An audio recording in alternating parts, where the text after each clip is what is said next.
जय श्री राम जी महाराज जी की जय, जय माता सीता की जय, जय धनमुरली महाराज की जय, जय जय श्री श्री 1008 जय श्री नीम जी महाराज जी की जय। नीम महाराज जी के अनंत लीला में माता को बाबा जी की श्री लीला से पहले की लीला बताने जा रहे हैं, जिसमें बाबा जी ने अपने भक्तों के साथ ये लीला की थी।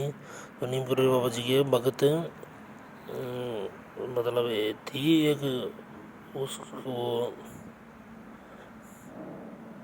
उसका नाम था सुश्री पांडे। वो उत्तराखंड की रहने वाली थी। तो उसकी माँ की तबीयत ख़राब रहती थी, तो वह अपनी माता के साथ ही रहती थी बस। तो एक बार मतलब उसकी बाबा जी उस समय वृंदावन रहते थे, तो उसकी बहुत इच्छा थी कि वो बाबा जी के पास जाए, मगर अपनी माँ की बीमारी को देखते हुए वह जा नहीं पाती थी।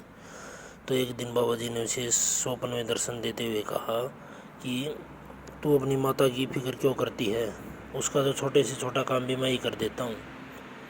और बाबा जी ने इतना ही कहा। फिर उसको बाबा जी की मतलब एक दिन वो जाने की सोच मतलब इसी उधेड़बुन में थी कि वो कैसे जाएगी, तो इसे बाबा जी की कही हुई बातें याद आ गई।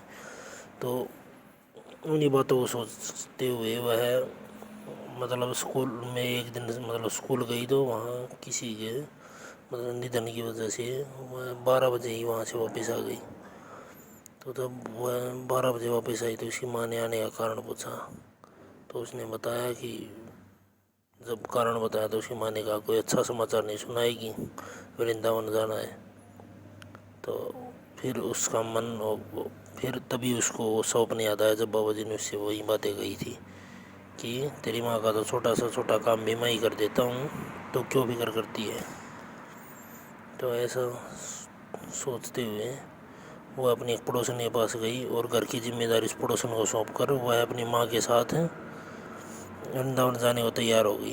तो काठगोदाम तक तो एक एनसीसी कैडेट की बस थी, वह ले गई उनको। और काठगोदाम से फिर महिला बर्थ में 2 बर्थ खाली मिल गए उनको, महिला डिब्बे में 2 बर्थ खाली मिल गए। और वहाँ से वो वृंदावन चली गई। और उस बर्थ में 4 अन्य माइयाँ भी जो वृंदावन जा रही थी, वो पूड़ियाँ वगैरह उनके लिए बना के ले आई।